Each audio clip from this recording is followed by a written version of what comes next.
Wall Street Memes Casino, I'm fine. and Sportsbook. Anthony at IFL TV, and I've got to say I'm delighted to be joined by Otto Wallin himself. Otto, like I said to you, I saw you out in Saudi Arabia, 6-7 weeks ago, whatever it may be. How's things? How's everything going for you right now? As I say, it's going pretty well. I was, of course, disappointed after the fight with Joshua that I lost and the way I lost, but trying to regroup now. It's been some time. I'm back in training, and just try to look forward and move on and try to get better.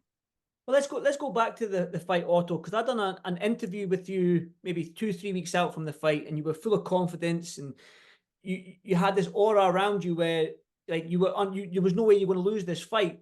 But going into the fight itself, what surprised you about Anthony Joshua in this fight? I know you shared rounds with him in sparring, but what in this fight surprised you most about Anthony?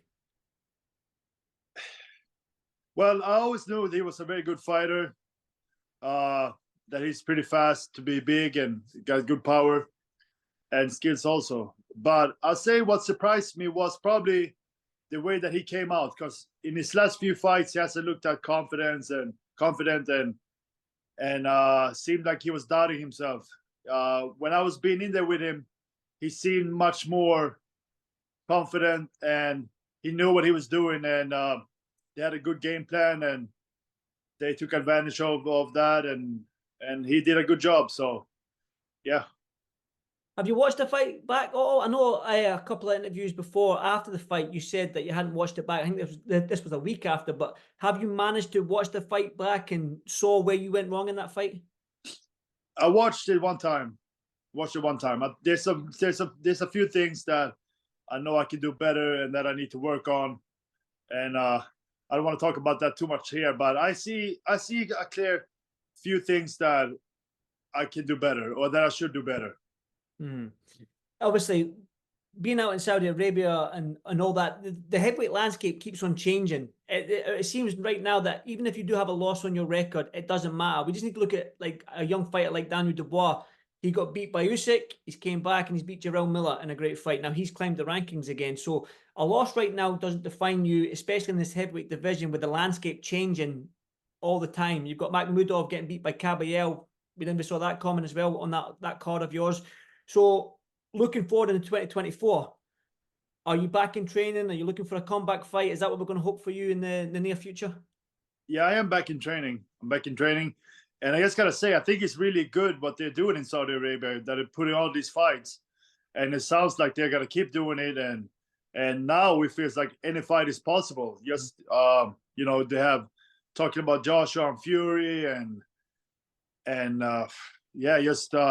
all these different fights are being made, and it's not hard to make them, it seems like, over there. So I think that's a really good thing for boxing, and that's what we need. And a loss shouldn't define you.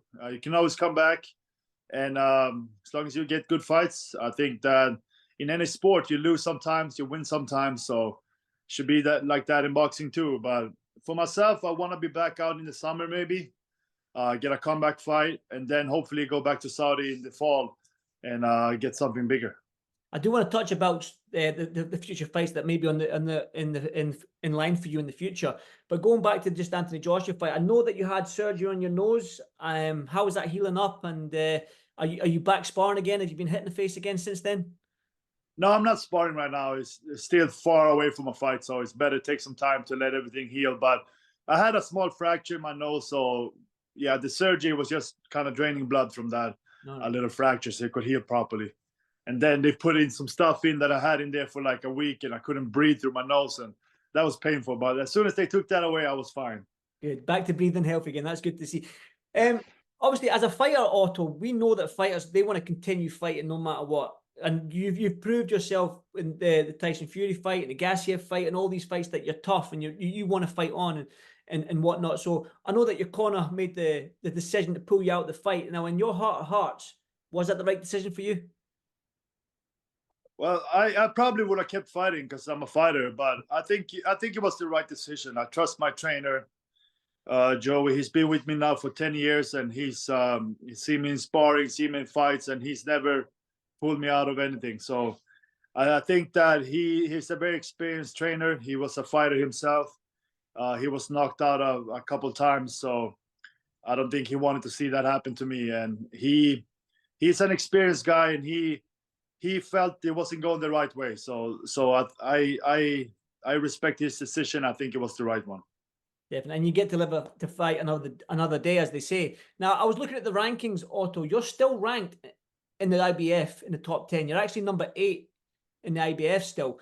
And would you be looking to climb the rankings again? I knew that if you had beat Joshua, that Hrgovic fight might have been there in coming to what, March, April time this year.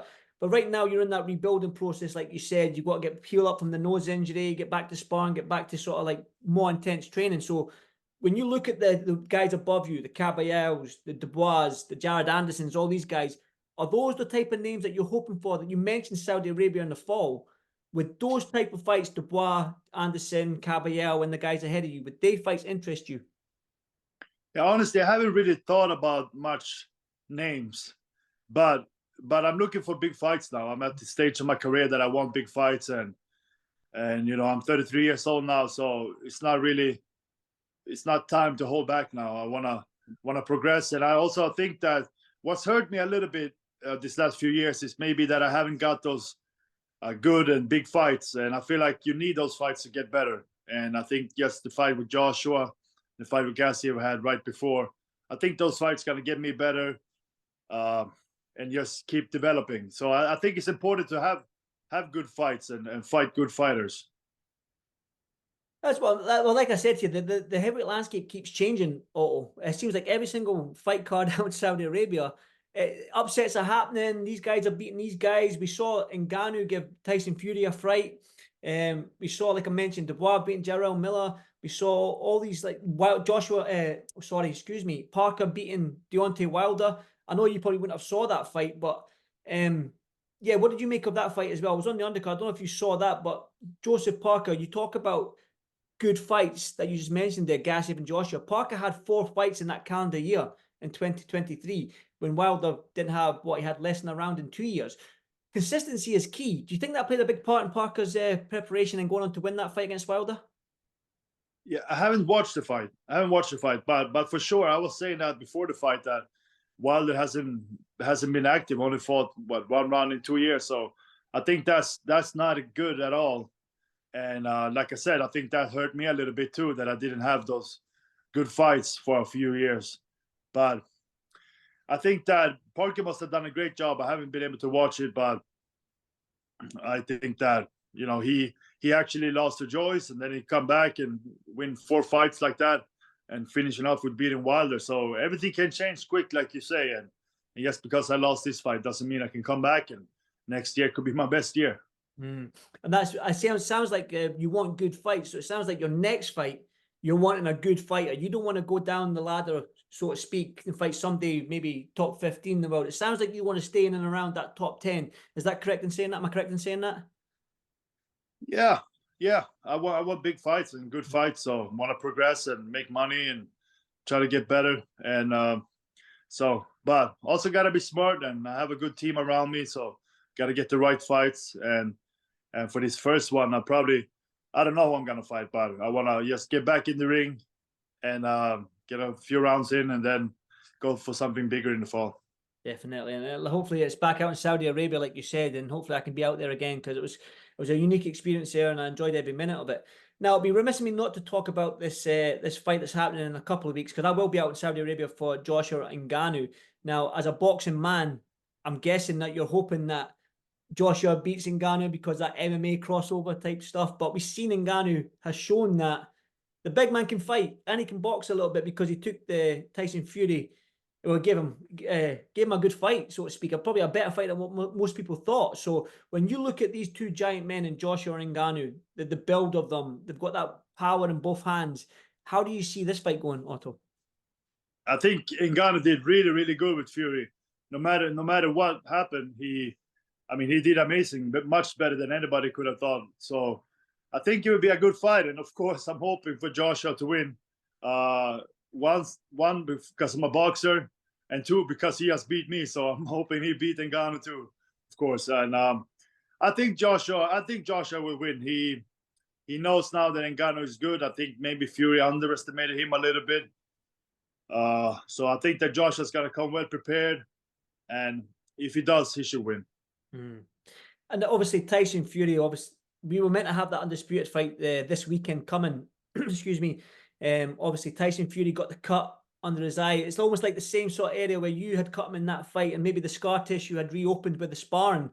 But a lot of people, you must have saw the conspiracy theories online that Tyson took a knife to his eye to cut his eye to get out of the fight. Now, as a fighter, Otto, and a magnitude to become undisputed heavyweight champion in the world, is that something a fighter would do? Oh, it's silly. It's silly. I mean, who would ever do that? You just cut yourself. It's just crazy. There's different ways to get out of a fight. You can say you hurt your elbow or knee or foot or something, and you can just have a doctor sign off something. I don't know, but I don't think he would ever do that. It doesn't make sense, and it's too much money on the line. And I think this is what Fury wants. And yeah. Well, how do you see this fight? Or like I said, you've shared the ring with Tyson, and obviously Alexander Usyk. He's a small heavyweight in that 6'3" range. Southpaw, good movement. How do you see that heavyweight title fight go? The undisputed heavyweight title fight go?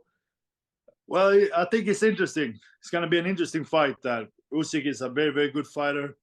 Obviously beat Joshua in a really good fashion 2 times. So I think it will be interesting. But he is a little bit small for Fury. But Fury, I mean, he's got to bring his A game. If he's on his A game, I think he win. But he's got to keep feigning like he used to do. Feigning, jab him, box him, and then take it to him when he can. But I think he's got to use everything he has, and that's feints, footwork, and speed, and not just rely on the power so much. Oh, now this brings me nicely on to this next question, because like I said to you before I pushed record, you're in a very, very unique position right now. I think you're one of 4 heavyweights that's faced both Joshua and Tyson Fury. I think it's Kevin Johnson, Klitschko, Dillian White, and yourself. So if this heavyweight fight between Joshua and Tyson Fury, the way Eddie Hearn is talking, he says that there is ways to make this fight in the summer if both fighters get through their fights in May, well, end of summer, autumn time, sorry, if they get through their fights in May and March. Now, when this fight does get made, if it does get made, you're going to have people wanting these interviews to talk to you because you fought both fighters. So I'm going to ask you the question. You fought both guys. You fought Joshua. You fought Tyson Fury. How does this fight go? You're in a unique position. Yeah, it's interesting. It's interesting. I always felt like Fury was going to win that fight pretty easy. But now, just after being in with Joshua, I know he's very tough. He's got a lot of power and speed also. And he's a good fighter, Joshua. So I think it would be a good fight. But I'm having a hard time going against Fury, but I'm going to leave the door open for Joshua too. And I think it would be a good fight, and for sure something that we want to see. Before you fought Joshua, did you think Tyson easily beat Joshua, or did you still think it'd be a tough fight for Fury? But now that you faced Joshua, is the fight a lot tougher now? It's hard to say, but I always felt like the styles was I felt like Joshua was a good style for Fury. But I changed my mind a little bit. I think that I give Joshua a better chance now after I've been in with him. Like I said, you're in a unique position. You fought both men, and you're going to get inundated with interviews, no doubt. So I hope your phone's got full battery. And it's one of them fights that we do want to see, and we do want to see you get back in the ring. So obviously, you fought Joshua and Tyson Fury. They're probably 2 of the top 4 right now in the heavyweight division. Wilder was there. I used to talk about the top 4. It used to be Joshua, Tyson, Usyk, and Wilder. Obviously, Wilder's lost against Parker. So you've lost against 2 guys at the top of their game in their prime. So that's nothing to shake a stick at, really, man. Do you know what I mean? It's showing that you've got balls, and you say yes to fighting the best. So that being said, 2024, what's your ambitions in 2024 right now? Is it to get in a mandated position, to maybe get one of them vacant belts if they come vacant? What's your ambition for 2024?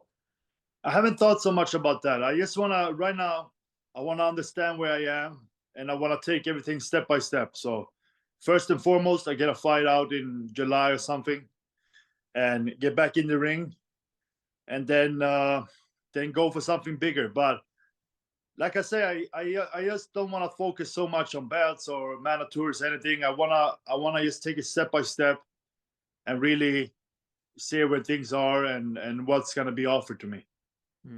Are you hoping with this fight, the first fight in the summer, would that be stateside? I know you're based out there. Do you think you'd be fighting stateside? Yeah, most likely. My promoter, no, my manager, sorry, Fight is First Management. They started working with a promoter out in Texas, so they got to be putting on fights. So I think I get a fight there. Good stuff. Good to hear. Listen, it was an absolute pleasure to speak to you again, my friend. And hopefully you get this fight that you want in the summer, and hopefully I can see you out again in a massive, massive fight in the autumn, in the fall, like you say. But like I said, forgive me, I'm in the storeroom. Hopefully this doesn't echo too much. I'm in the storeroom in my gym, or I hope it doesn't Yeah, echo. But keep training hard. I'm glad you're well, mate. And I'll see you in the next one. sounds good. Thank you very much. Thank you all. Thank you, my friend. Wall Street Memes Casino I'm fine. and Sportsbook.